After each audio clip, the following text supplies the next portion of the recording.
Hi, welcome to Morning Talk. My name is Aaron. I wanted to make a video today as a bit of a challenge to Jordan Peterson, to something that he has said. And I should start by explaining my interest in Jordan Peterson. I became interested in Peterson at a time in my life when I felt very strongly that I was losing my Christian faith. And I discovered Peterson's videos and his lectures, and what I found there was a very strong defense for my Christianity and the Bible and the imagery of the Bible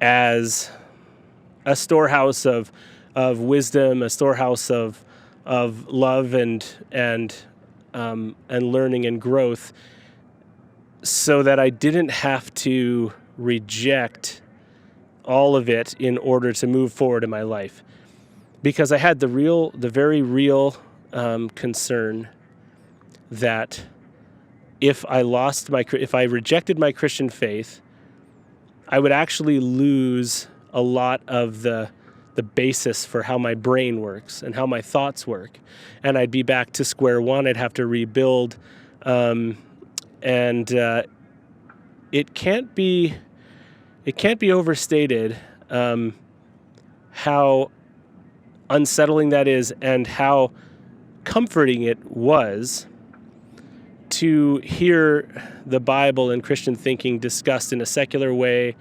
that seemed intelligent, that was skeptical, decently skeptical. And so for that alone, I have been very influenced by Peterson, and I owe him a great deal.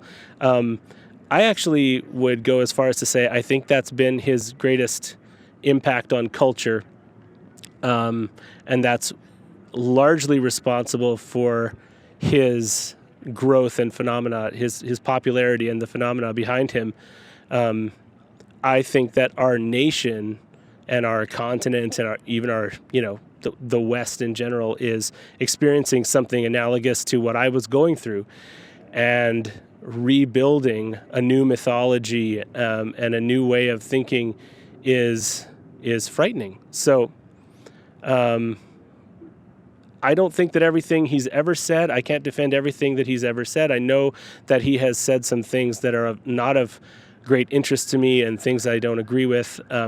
But for that reason, he has a place in my thinking. The other thing he says is that you need to be precise in your speech.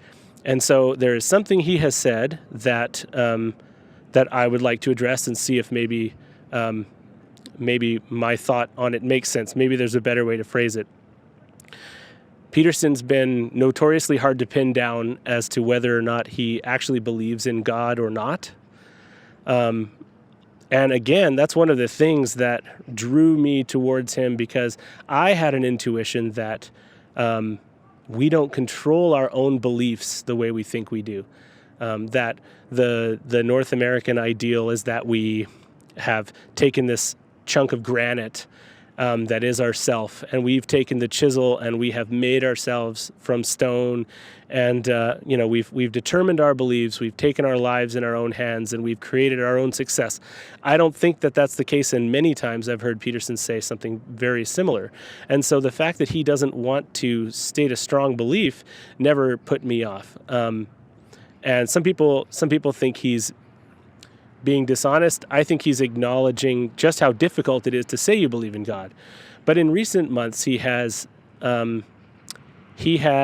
addressed the issue a little more directly. He's gotten more personal in his talks since becoming mega famous, and he's expressed another reason why he doesn't call himself a Christian, why he doesn't say he overtly believes in God.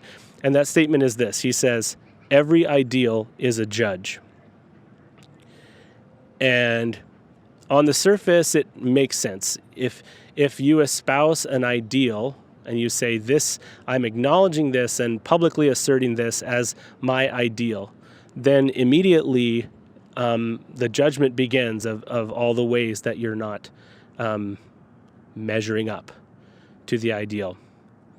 And so that made sense, and at first I didn't question it. But I was thinking about it a little bit more, and I wanted to work through kind of a mental picture or a thought experiment that we can use to think about ideals. And so please leave me a comment. Tell me what you think of this. So here we go.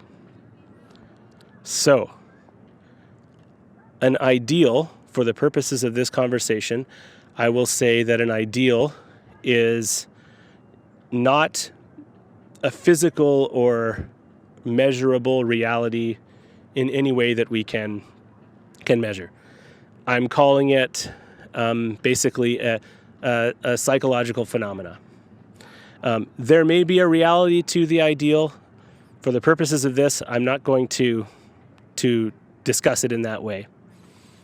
So that doesn't make it less real, because an ideal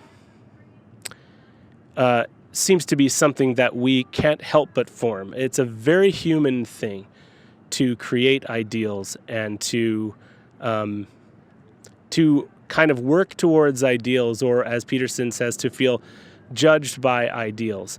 And it's really interesting that happens, because when there's no physical reality to them, when there's no actual person embodying that ideal, why do we bother in a way? Well, I think we all know that ideals spur us on and keep us moving forward towards a goal. So for the purposes of this, for my little thought experiment, my little analogy, I would like to describe the ideal woodworker or carpenter. So we'll kind of keep it small. I'm not going to go big like God or anything like that. But if you are a person who begins to work with wood and who is being taught and trained to work with wood, without even meaning to, or maybe intentionally, you begin to form an idea in your head of the ideal woodworker. And this ideal woodworker is, we may not think of it in these terms so overtly, but that they're characterized by love. So an ideal woodworker would have a love of their materials. So they would be intentional about where they were sourced from. They would be intentional about how they're treated and stored. And it would be out of a love for those materials. They would then also have a love for the craft, and a love for the perfection of the work, a love for the tools, a care for the tools. And then beyond that, they would have a love for the person, the end user, who would use the things that they're building. And I think that notion of the ideal is not controversial. I don't think that there's any strong reason to disagree with that as what an ideal might be.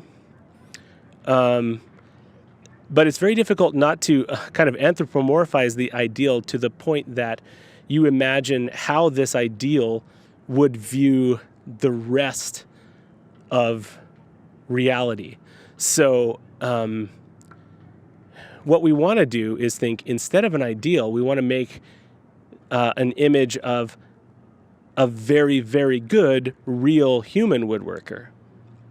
And a very, very good, real human carpenter would be angry at the travesties of woodwork. They would be angry at IKEA making like basically puffed wheat furniture, And so we want to put on to the ideal this idea of judgment. But I would posit that something that is ideal, or an ideal, a characterized ideal,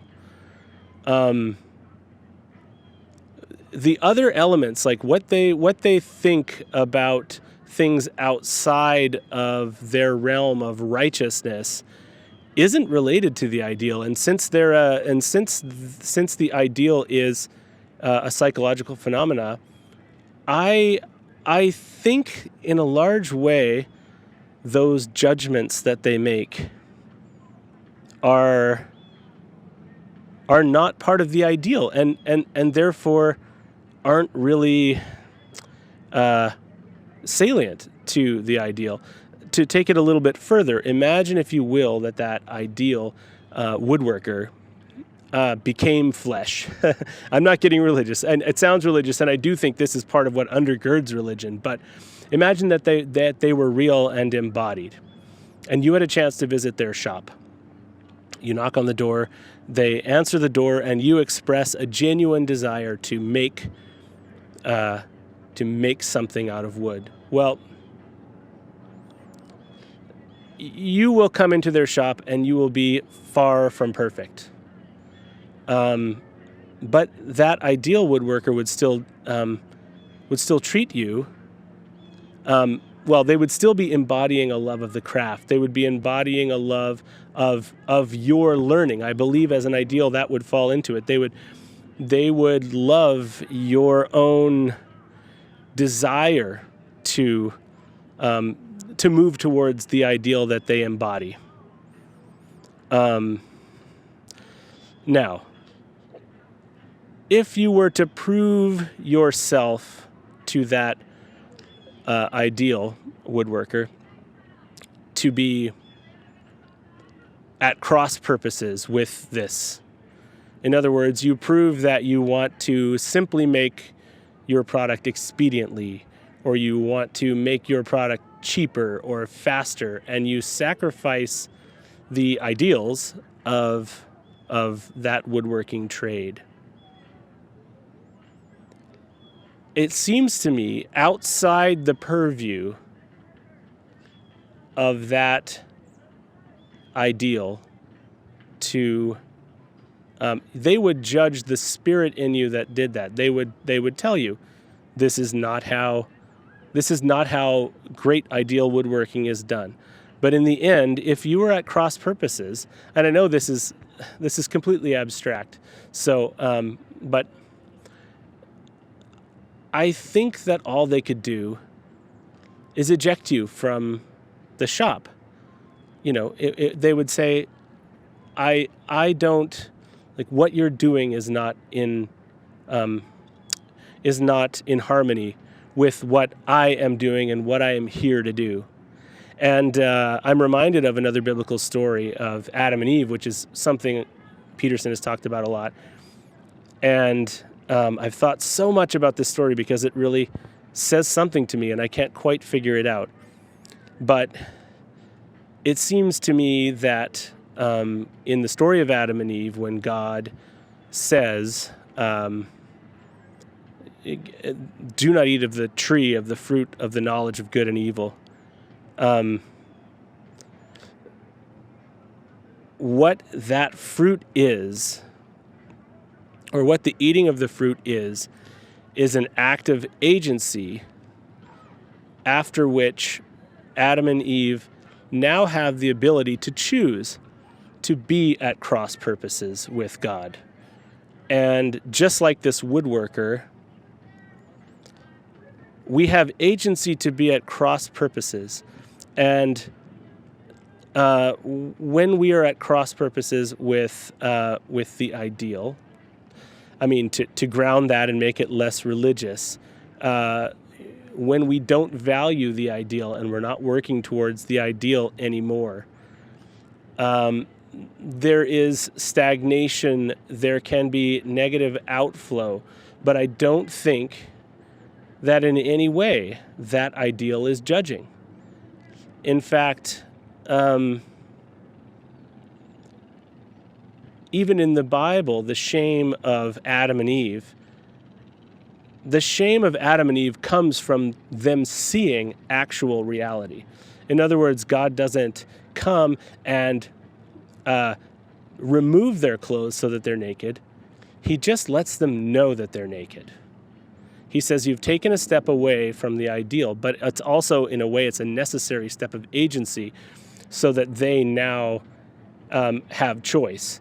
And so just like that, I think our shame, we create these ideals, we do not live up to them, and our shame comes from several things. Our shame comes from an acknowledgement that we are not working towards the ideal, or of how far we are from the ideal. But the ideal is not a judge. And because Peterson speaks of God in this way, I kind of think that this is an answer and a critique of that statement. So our consciousness is so layered and complicated, and when we conceive of an ideal, we can experience the joy of glimpsing the ideal, I would say. Like when a human woodworker just feels a perfect piece of wood or makes a great cut, we get a little glimpse of that ideal, and it strengthens the ideal in our heads. But our consciousness will also play tricks on us and tempt us to do things that are more expedient and to leave the ideal behind. And we have shame for that reason. So I won't belabor the point anymore. Leave a comment in the comments and tell me what you think of this line of thinking. Jordan Peterson, if you watch this video, one of my goals with this channel is to speak to you one day, and I hope that can become a reality. If you're someone who hates Jordan Peterson, maybe think about this analogy anyway. Think about the ideal and the fact that we form them, regardless of whether they have any external reality. So thanks for watching. Like and subscribe. I'd love to make more of this kind of content, and have a good day.